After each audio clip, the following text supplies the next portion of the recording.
All right, so moving right along, we're going to look at part 2 of lesson 2, where we focus on the Hebrew Bible.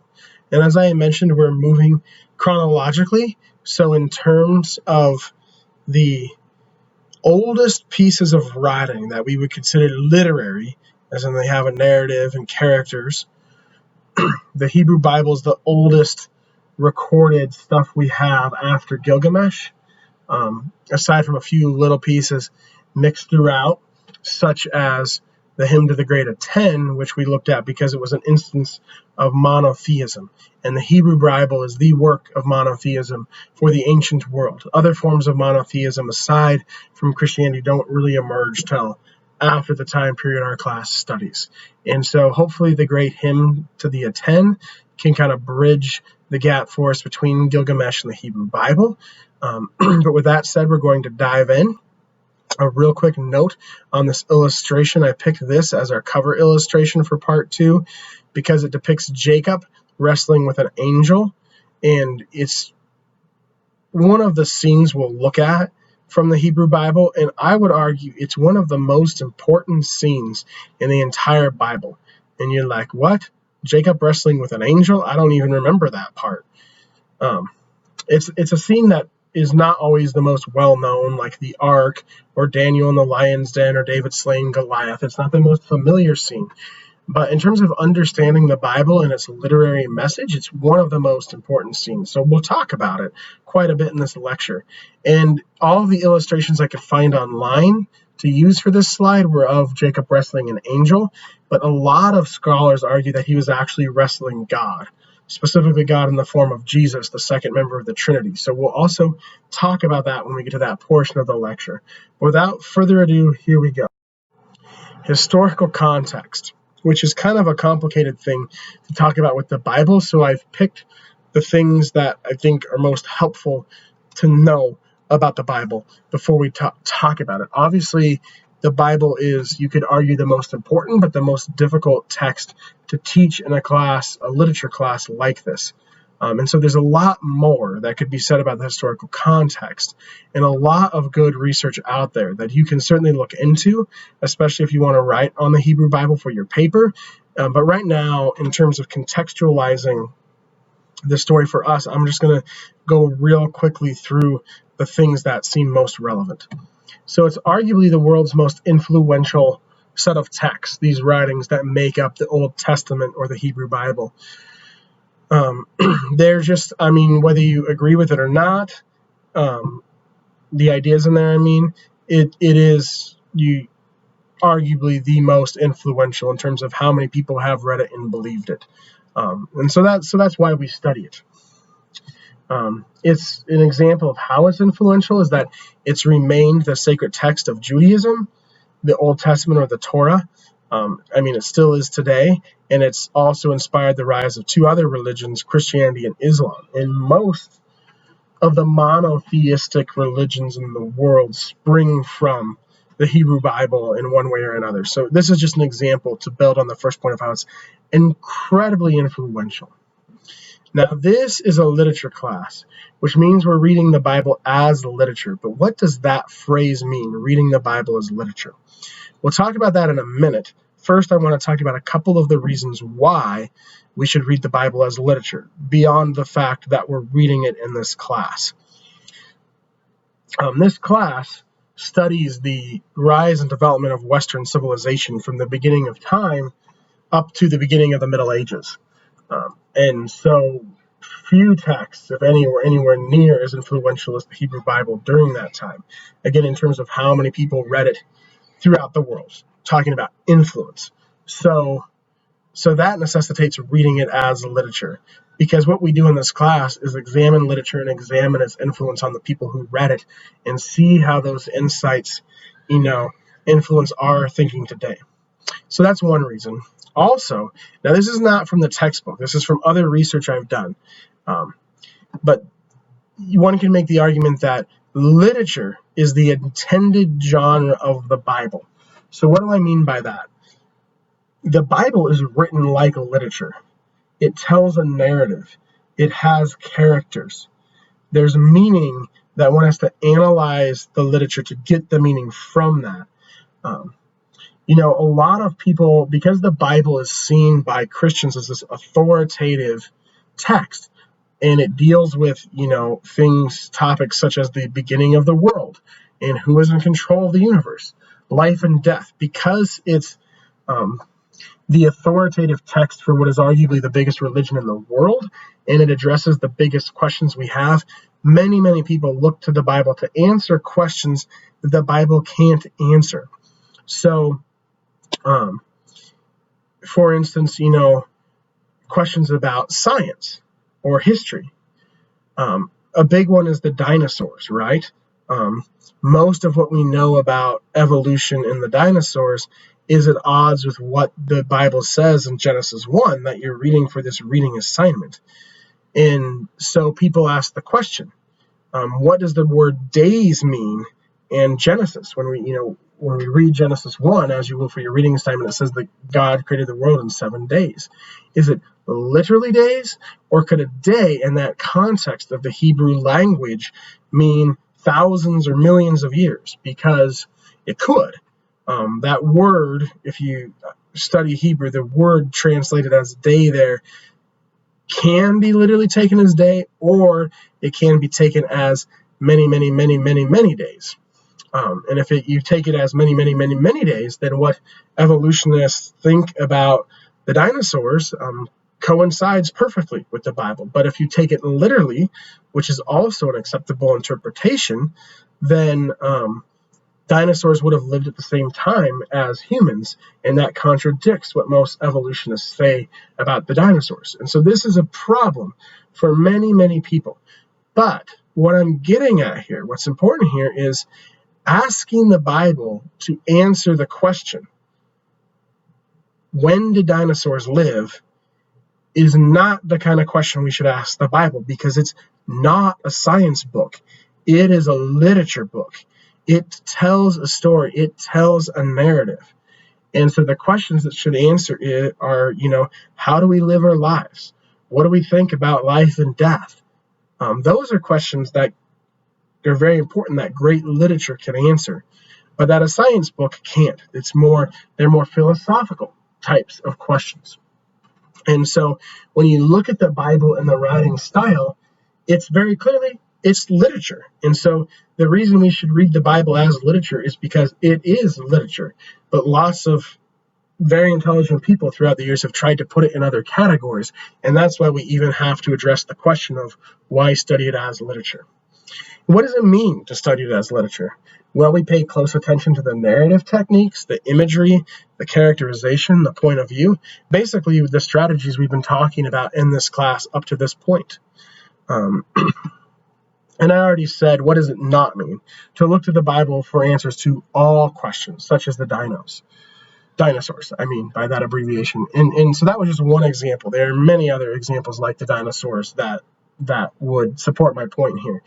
But the authors and the characters in the Bible even say themselves, there are many passages in the New Testament where Paul says a lot of this is a mystery. God is not going to give people all the answers. And so that right there points to the fact that the Bible is literature. We read it to learn specific things, but not to learn everything. But because of other aspects of the nature of the book, a lot of people expect us to be able to learn everything from it, and that's just not reasonable. But we can and we should treat it as literature, and that's what we'll do in this lecture. So it has a rich variety of texts from different time periods and authors in both prose and poetry. So Genesis, Exodus, those are written in prose. Other parts like the Psalms and Job and Ecclesiastes and Proverbs are poetry, and there's different authors. The textbook gets into kind of a long discussion about, did Moses really write all 5 of the first books of the Bible? And there's really varying opinions on that. That's the kind of thing we're not going to get into here. I'm going to assume Moses was the author of the first 5 books of the Bible as we go, just because it keeps things simpler for us. But I'm not trying to necessarily make an assertion about that. there's a lot of controversies with the Bible that could kind of bog us down that we don't really have time for in a class like this, because they don't really have to do with looking at it as literature. The one thing we really should note, and this is how I'll wind up this slide, is all of these different texts were combined with great skill into one text of extraordinary richness.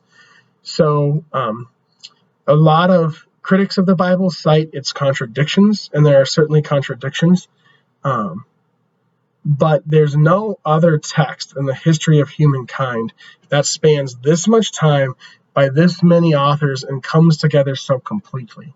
And some people believe it's the work of a divine, omnipotent, omniscient, all-powerful God, and others believe it's more of a coincidence. But whatever you believe, there's no denying that this is the only text like this in the history of the world. And that alone is reason to study it as literature. And so that's what we're going to do. So real quickly, the recall questions. This is a concept I introduced last time. Some things to think of that help connect this lecture to the previous one before we dive into the material. And so, what do you recall about monotheism from the Great Hymn to the Aten? The Great Hymn to the Aten is a small instance of monotheism. This is the main instance of monotheism throughout human history. And so we read Great Hymn to the Aten as kind of a precursor to help us understand monotheism a little bit. So just pause the lecture and jot down real quickly in your notes, because remember, you should be taking notes and pausing the lecture and taking notes as we go. So just jot down real quickly, what are some of the aspects of monotheism you remember from Hymn to the Aten, because they'll help you here. And the other one is the strategies for reading short lyric poetry, because the Psalms are short lyric poetry. And Hymn to the Aten was an example of short lyric poetry. And so when we get to the Psalms later in the lecture, we'll actually recall those strategies then. The reading questions. I'm going to keep this simple. The first question was like a compare and contrast between creation stories we've looked at and Genesis 1 through 4, and then the flood story in Gilgamesh and Genesis 6 through 9. And so just comparing and contrasting those, that's something we'll do throughout. But there's so much here with the Bible. I've asked you to read creation, the flood, Jacob's story, and the Psalms. And that's not even everything that's here. There's also Joseph's story, which is a very good story as well. Exodus, excerpts from Exodus and Job.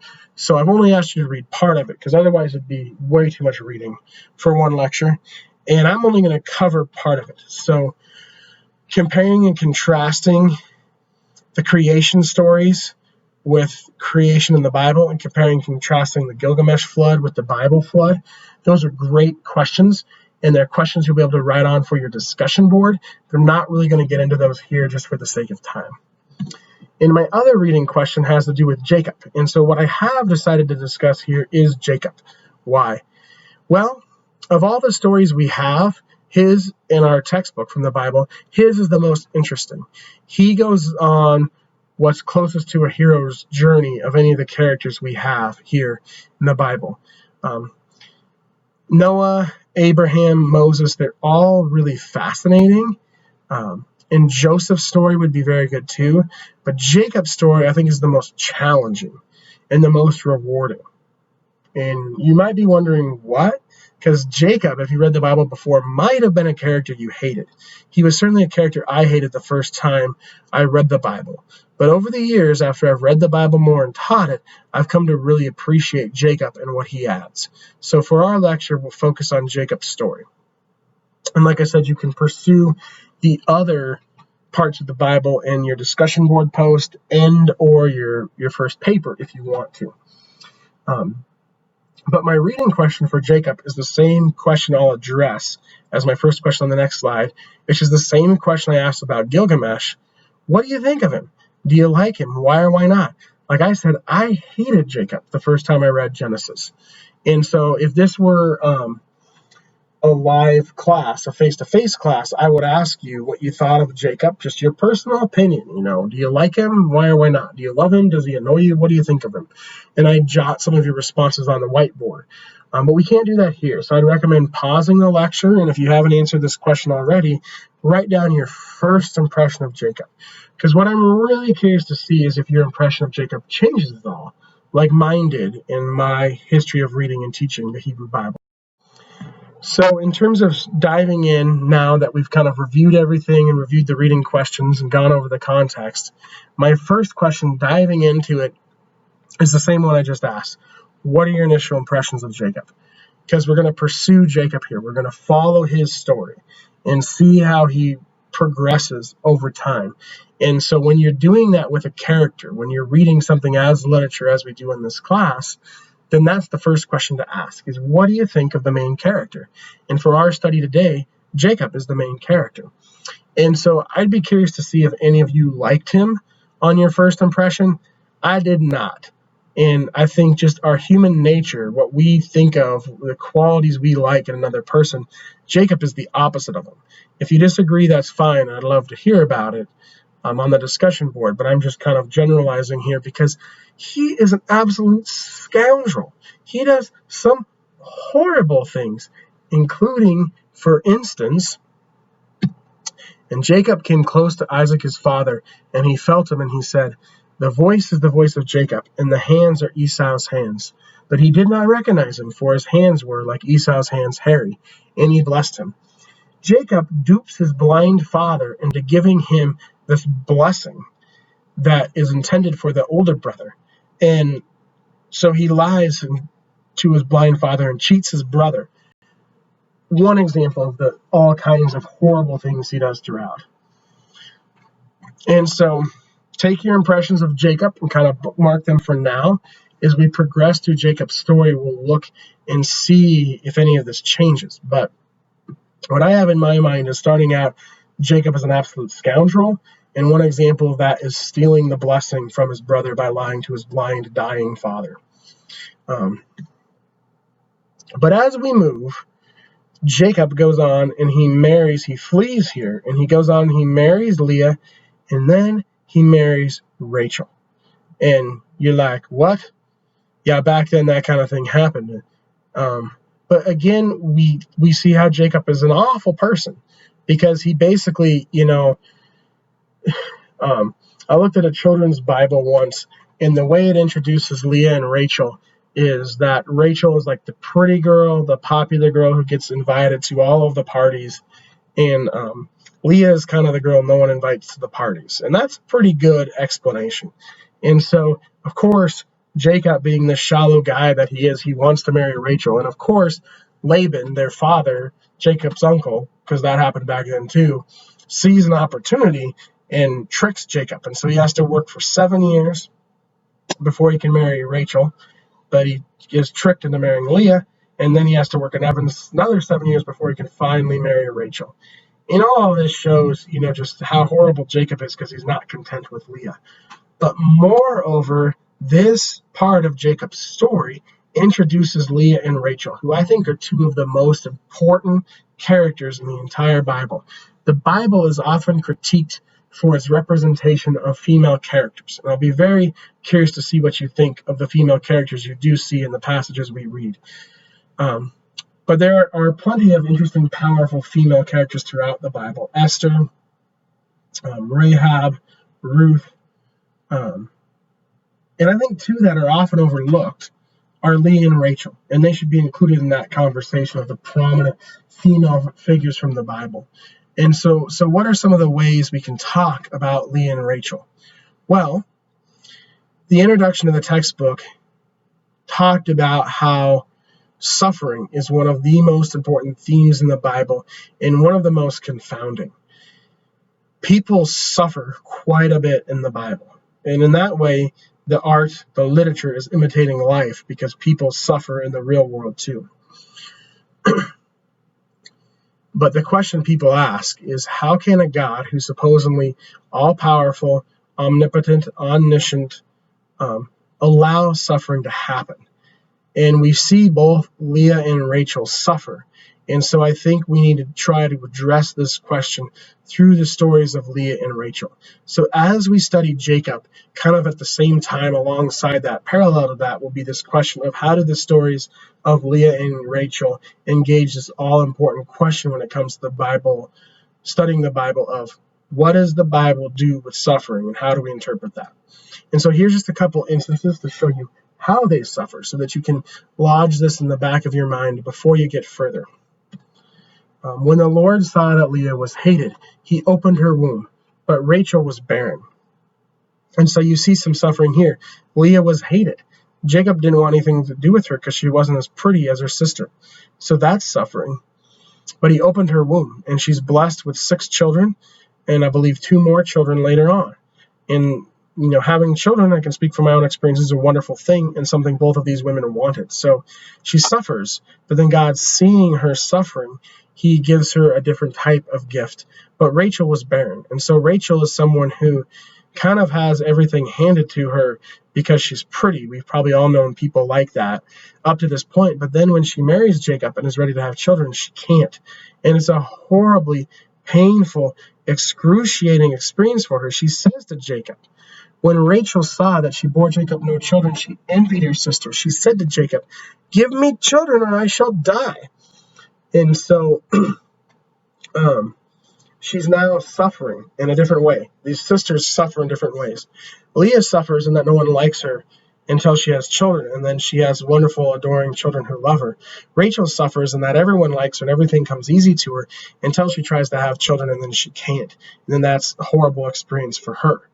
And so, we see, different forms of suffering here. Their suffering even continues. Later, Leah says to Rachel, "Is it a small matter that you have taken away my husband? Would you take away my son's mandrakes also?" And so, Leah is blessed with these 7 years with Jacob until he's then worked off, the second term and is able to marry Rachel. And then, he just, gives all his affection to Rachel because he likes her more because she's prettier. And so we see more of Leah's suffering again here. But another thing to think of at this point is a passage I should have included on the slide. At this point, I thought I included it, but at one point it says God sees Rachel suffering and opens her womb, gives her the ability to have children, and she has Joseph, who ends up becoming very important. He ends up saving God's people, bringing them out of slavery the first time. Well, saving them from a famine, I should say. So both of these women suffer in incredibly different ways. But then later on, God sees their suffering and blesses them. So what does this teach us about the nature of suffering in the Bible?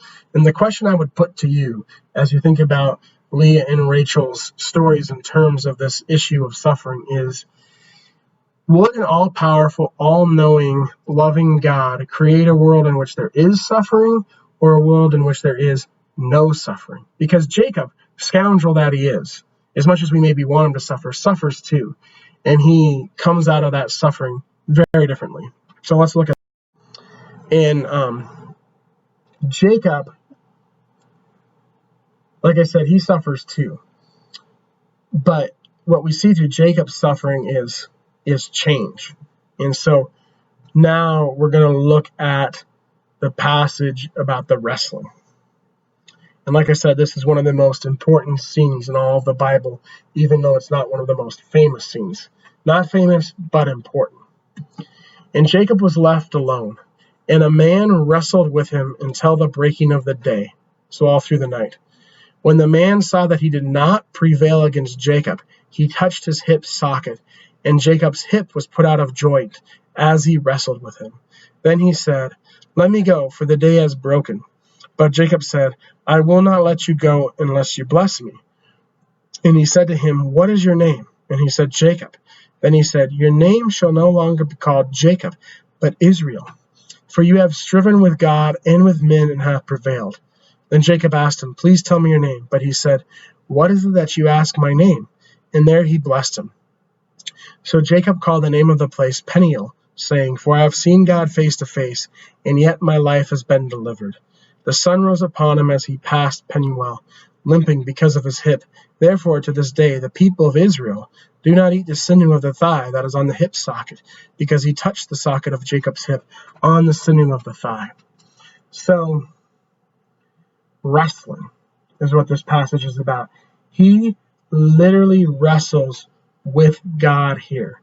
As I said, the illustrations depict an angel, but a lot of scholars who have researched this make the argument that it's actually with God, and maybe specifically Jesus, because a lot of people have asked if Jesus is the second member of the Trinity and he comes down to earth in the New Testament, but if he's part of the Trinity, he would have been alive since the beginning of time. Couldn't he have come down to earth earlier? And so some scholars argue that this is an instance of Jesus coming down to earth before the New Testament. And I'm not going to get into all the reasons why. I think there's a lot of good research that supports that. And I think in terms of interpreting the Bible as literature, it makes the most sense here, because this passage is crucial to Jacob's character development. And if he's just wrestling with an angel, it's not that important to his character development. So for those reasons, that's the interpretation we're going to use, that this is God, specifically God in the form of the second member of the Trinity, Jesus, that Jacob is wrestling with. Why is that important? Well, they're physically wrestling, they're physically fighting. But I have a question for you. Have you ever wrestled with God? Take a minute and think about that. You can pause the lecture if you want. This class is not meant to be one that gets into what each of us believes about God. But we do have to think about that in order to analyze it as literature. So this is not meant to be a personal thing, but more a way for you to engage with the Bible as literature. So the question is, have you ever wrestled with God? And does wrestling with God have to be taken literally, as in a physical thing? Because according to Genesis 32 here, it was a physical thing for Jacob. But I'm not assuming God is going to come down to earth and wrestle with each of us. So, but have you ever wrestled with God? Do you believe in God? Do you not believe in God? If you don't believe in God, was there a point where you did? If you do believe in God, have you ever said, God, why is this happening to me? Why am I suffering? Why did my baby die? Why did my car break down? Why did I suffer this life-altering injury? Why did my parents die? Why, God? Why? Why am I suffering? Have you ever said those things? My guess is if you haven't said something like that, if you haven't said that exact thing, whether you believe in God or not, you've said something similar to that at some point, because everyone has suffered, everyone has wondered if God is real, and everyone has meditated on if suffering teaches us something about the reality of God or not. And here, Jacob is physically wrestling with God. But think about the hero's journey. Remember, the hero's journey is both inward and outward, and the outward parts of the hero's journey are metaphors or symbols that represent the inward parts. So Jacob is a guy who, before he physically wrestled with God, figuratively wrestled with God all throughout his life. He stole his brother's birthright. He treated one woman like crap because he thought her sister was prettier. He cheated his father-in-law out of money. He's done all kinds of horrible things. You think God wanted him to do those things? You think that this moral, just, wrathful God of the Old Testament, approved of Jacob doing those things? No. Jacob is rebelling against God. He's fighting against God long before he ever physically wrestles with him in this passage. But he prevails. Before God leaves, he renames him Israel, which is the name used to represent God's people. God chooses this scoundrel, this deplorable character, this jerk, this rebel, to be the representative of his people. But after he leaves this encounter, he has a different name. So what do we make of that? Well, maybe is he seizing the sword or returning with the elixir? Is this new name the prize he's seized, like the lightsaber Luke Skywalker seized? And if it is he a different person than he was before? Has more than his name changed here? And I have to ask you another question. just to help us interpret this literature.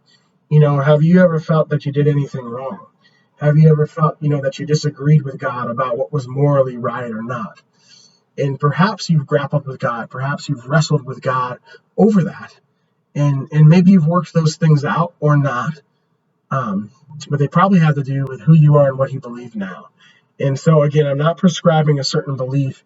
I'm asking questions that are the questions Jacob is asking here that help us interpret Jacob's journey, his character, and see why it's important. What Jacob, if you read the rest of the Bible, the rest of Genesis after this, the rest of Jacob's story, after this scene, you see that, he is a very, different person. He still struggles, he still sins, no human is perfect, but he's much more obedient than he was before this fight. And so I would argue that sometimes salvation, if we believe in that concept, at least according to the Hebrew Bible, sometimes salvation requires that we wrestle with God first. Most people aren't simply ready to obey God. It takes a period of struggling, fighting, raging against God before they obey him. Now, I'm not arguing that's true for everyone. I'm arguing that's what the Hebrew Bible says is often part of the path to salvation. And it makes for great literature because it makes Jacob a complex character, a character we don't like at first, just like we don't like a Gilgamesh at first, but who, like a Gilgamesh, by the end of the story has learned a very important lesson, and we have, more sympathy for them at that point. And so,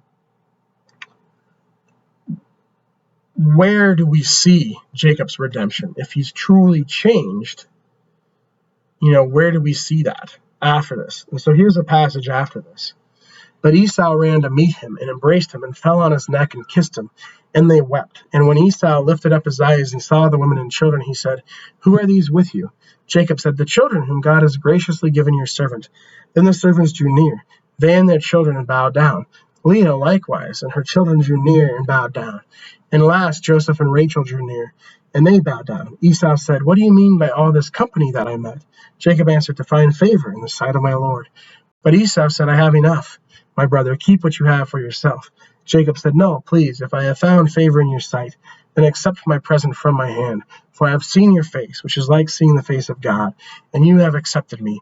Please accept my blessing that is brought to you, because God has dealt graciously with me, and because I have enough." Thus he urged him, and he took it. This is a different guy than the guy who stole his brother's blessing. It's a guy who's seeking favor with his brother and seeking favor with God instead of cheating his brother and rebelling against God. And so he is a different person than before he wrestled with God. So he wrestled with God, who in Christian beliefs would be his father, and he's come out of it with a reward, a new name, and has returned to his people. Remember, he was alone when he wrestled with God, a changed man. And so we see Campbell's hero's journey showing up here in further evidence we should read the Bible as literature, further evidence that Joseph's story is powerful, and further evidence that, well, maybe we can come to like Joseph somehow, at least this iteration of him post-wrestling. And so before we close out here, I want to come back to that question of suffering. Now that we've seen the ending of Jacob's story, I want to come back to Leah and Rachel and that question of suffering. And here's another passage about Rachel. Then they journeyed from Bethel. When they were still some distance from Ephrath, Rachel went into labor, and she had hard labor. And when her labor was at its hardest, the midwife said to her, "Do not fear, you have another son." And as her soul was departing, for she was dying, she called his name Ben-Oni, but his father called him Benjamin. So Rachel died, and she was buried on the way to Ephrath, that is Bethlehem. And Jacob set a pillar over her tomb. It is the pillar of Rachel's tomb, which is there to this day. Israel journeyed on and pitched his tent beyond the Tower of Elder. Israel being Jacob here, because God has renamed him. So Rachel suffers. Before she marries Jacob, she's the pretty girl. Everything comes easily to her. Everyone around her likes her. She can't have children. God is merciful and loving and opens her womb, and she has Joseph, who becomes a great hero for God's people. Years later, she still can't have children again. God opens her womb one more time. This time she says she has another son, but she dies as she's having him. And the midwife helping birth the baby says, "Do not fear, for you have another son. Do not fear, for you have another son." It's hard to understand until you've experienced it yourself, but having children is a wonderful blessing. And regardless of what you think of that, I think we can all acknowledge that Rachel is both blessed in many ways and suffers in other ways. And the same is true for Leah. So I ask, what does this mean about suffering? The hardest thing, I think, for people to agree with in the Bible is that God would allow suffering to happen. But what if he took away suffering? What would Jacob be like if God took away suffering? Would he be someone who's seeking God's favor and seeking forgiveness from his brother he cheated? Would any of that come about without suffering? Would Rachel have the same appreciation for Joseph and Benjamin if she were able to have children as easily as Leah? Would Leah appreciate her children if she had been loved rather than hated before she had children? These aren't easy questions with easy answers, but they're the most important questions we can ask, and the Bible, as literature, pushes us to ask and answer them. So I'm curious to hear what you think on the discussion board. My favorite part of the class is reading your discussion board posts. So that's Jacob's story with kind of a parallel story of Leah and Rachel. That helps us address the most important question the Bible asks. And like I said, there's about 6 or 7 pieces from the Bible in our textbook, and I picked about 4 of them for us to read. And I picked Jacob's story because, like I said, I think it's the most literary, the most interesting. It has the most growth for a character. It has a character who challenges us in the beginning because we hate him. We don't want to read about him. And a character that challenges us in the end because he's changed, and now we're supposed to like him, but we probably still don't want to. And that challenges us to think. So Jacob's story is the most literary in that sense, and this is a literature class. And then, like I said, Leah and Rachel's story helps us meditate on the most important question from the Bible, perhaps the most important question for our lives, as does Jacob's. So the only other part we're going to talk about before we conclude the lecture is the Psalms. I wanted to include the Psalms. I think, like I said, you can do a great job on your own answering questions about creation and the flood. But in terms of me giving aid in the lectures, because that's all the lectures are meant to do, is to help you answer the questions. They're not supposed to answer all the questions for you. So I want to just give you a little aid in answering the questions about the Psalms. And remember that the questions about the Psalms are, not the questions. I lost my train of thought there. I apologize for a second. They are poems. Let's just call a spade a spade. The Psalms are poems. And so these are the tips for reading poems. You could actually read a poem or a psalm fast once, but then read it slowly out loud. Try to paraphrase in your own words what each line means by making notes in the margins. Read your paraphrase and then read the poem at least a third time. Again, slowly out loud with your paraphrase in mind. So read it once fast, read it another time slowly out loud so that you hear the language, you hear the pauses. Try to paraphrase what each line means in your own words. And the Psalms are short enough, unlike Hymn to the Attend, you can do it with each verse or each line. Look at your paraphrase, see what you've said you think the poem means, and with that in the back of your mind, read it at least one more time, if not several more times out loud slowly. So you can do this with the poems we'll look at this quarter, and you can do it with the Psalms. Do it right now with a psalm. Psalm 23 is the most famous psalm and also the shortest one in the textbook, so that's why I've picked it. And I'm going to illustrate this because it's only 6 lines. The Lord is my shepherd, I shall not want. So the Lord watches over me. That's what a shepherd does over his flock. And that word want back in Hebrew times meant lacking or needing, rather than like desiring something. So the Lord watches over me, and because he watches over me, I am not lacking anything. Those semicolons can usually be read as because or and. The thoughts are connected, even though there's a semicolon between them. That's kind of a different punctuation thing from a different time period. He maketh me to lie down in green pastures. He leadeth me beside still waters. So he makes me lay down in green grass. He leads me to calm waters. Two things happening here at the same time. And I use the word calm to really show that the point of this line is that the psalmist is at peace or at rest because God is leading him. He restoreth my soul. He leadeth me in the paths of righteousness for his name's sake.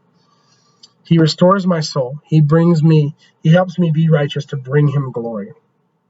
So, in reading the Bible, we have to think of glory, that word, as God's glory is a good thing for Christians, whereas self-glory is a bad thing because God is good and people are sinners or evil and need his help. And so God does these things to bring himself glory, which sounds like this incredibly prideful, conceited thing. But if you want to read it in its proper context, you have to conceptualize that God's glory is different than like human glory. And so he restores my soul. He heals me. I think we see some of this with Jacob and Leah and Rachel. And he helps me be good. Like I said, the Christian view of the world is that human beings are evil. They need help. God helps them. And by helping people, that shows God's glory to the world. Line 4, or verse 4. Yea, though I walk through the valley of the shadow of death, I will fear no evil, for thou art with me. Thy rod and thy staff, they comfort me. Probably one of the most famous lines in the entire Bible. And so I think that walk through the valley of shadow of death can just be translated as suffering. And evil usually causes suffering. But the psalmist does not fear it because God is with him and God is powerful. The last two lines. Thou preparest a table before me in the presence of mine enemies. Thou anointest my head with oil, my cup runneth over. You, God, give me sustenance even when I face enemies. You, God, bless me beyond all measure. So table represents eating, and eating is very important in the Bible because food sustains us. If we don't eat, we die. And according to the Bible and Christian theology, without God, we die. God sustains our life. And so food is very important. And the anointing is a blessing. And then there's also the idea, and this kind of connects the idea of suffering, that God gives us what we need. What we think we need may not be what we actually need, and God gives us what we need. So whatever the psalmist has, whatever God has put before him, is exactly what he needs. And so his cup runneth over, even if it may not look that way to the outside observer. Finally, the last line. Surely goodness and mercy shall follow me all the days of my life, and I will dwell in the house of the Lord forever. All this means that I will always have what I need because I will be in your presence forever. And so for the Christian, being with God is the best thing. And if one is a Christian, God will not leave them. Those are the ideas that come through in this final line. So I've tried to just go through line by line and put it in more like modern English instead of this King James English from about 500 years ago. So after you do all of this, try reading the psalm or the poem again, and then answer this question. What do you think the main message of the psalm is? So this might be like God provides all that we need so we don't have to fear, or something along those lines, but try to come up with a 1 or 2 sentence thing that ties together everything so that you don't just have a bunch of paraphrases of lines, but you have the unity of the poem, the one idea that brings all those lines together. So that's an example of how to read a psalm. I'm just going to show you the learning questions you can do on the discussion board so you know what they are before I finish the lecture. And I have a lot of them. Usually I only have 4 or 5 per text, but because there's so many texts for the Bible here and different students are going to be interested in different things, I want to give you as many ways to go as possible. So we only read the hymn to the Attend from the Creation and the Cosmos section of the textbook. If we had more time, more weeks, more days in the quarter, I would have assigned more of those readings. So you could pick one of the other stories and compare and contrast it with the creation of the world in Genesis, because that would be really interesting. Also, if we had more time, we would have compared the flood story of Gilgamesh with the flood story of the Bible, which I did a little bit in the Gilgamesh lecture, but there's a lot there to explore. So it would be great. I'd love to read if you explored that. Okay, so the textbook raises this interesting question of, it points out how throughout the Old Testament, specifically Genesis, God shows preference to someone over another. Abel over Cain, Isaac over Ishmael, Jacob over Esau. And this is troubling because like Esau seems like a pretty good guy and Jacob is a jerk. So why would God make Jacob the representative of his people? The textbook, the people who wrote the introduction to the textbook, claim that there's no moral justification for this. And there's no reason given why it would be Abel rather than Cain, Isaac over Ishmael, Jacob over Esau, and there's other examples too, etc. Do you agree? Or does the Bible give a reason? Either stance is fine. I just want to see how you defend it. I'm very curious to see what you think. Consider your view of Jacob at the beginning and end of his story. Has your opinion changed of him at all? Where and why not?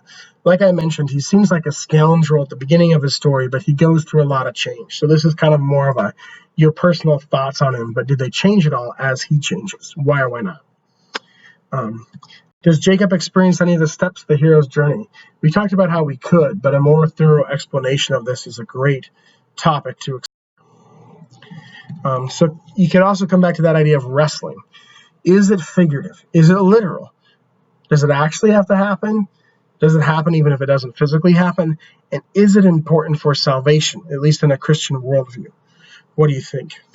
And we've got to address this question about suffering. So you could pick Leah or Rachel to address that. Oh, wait, that's the next question. Sorry. What do you think of Leah and Rachel? Like I said, a lot of people say the Bible is not kind in its representation of women. Do you agree with that statement or not? What do you think? How do you think that Leah and Rachel in their portrayal engages that statement? Is it perhaps a kinder portrayal than we typically think of with women in the Bible? And also, so this was the question I spoke to early, use Leah or Rachel, or really Jacob, or really any character, to engage the concept of suffering. What does the Bible teach us about suffering? How does one of these characters illustrate that? I think Leah and Rachel are great choices, but you could also use another one. I would think it would be really fascinating to compare the Hymn to the Aten with one of the Psalms. The Hymn to the Aten is almost like a long psalm, but there are some important differences. So exploring both the similarities and differences would be fascinating. Finally, you could do what I just did with that Psalm 23 and do it with another psalm. Paraphrase it, but then type out those 2 or 3 sentences of what does it mean. And I know the discussion board posts have to be a certain length, I think 250 words. So you can have your paraphrase and then like a 2 or 3 sentence, overall, what is this? So lots to choose from the Hebrew Bible. Like I said, it's such an influential text. I can't wait to see what you think about these questions. I look forward to reading your posts.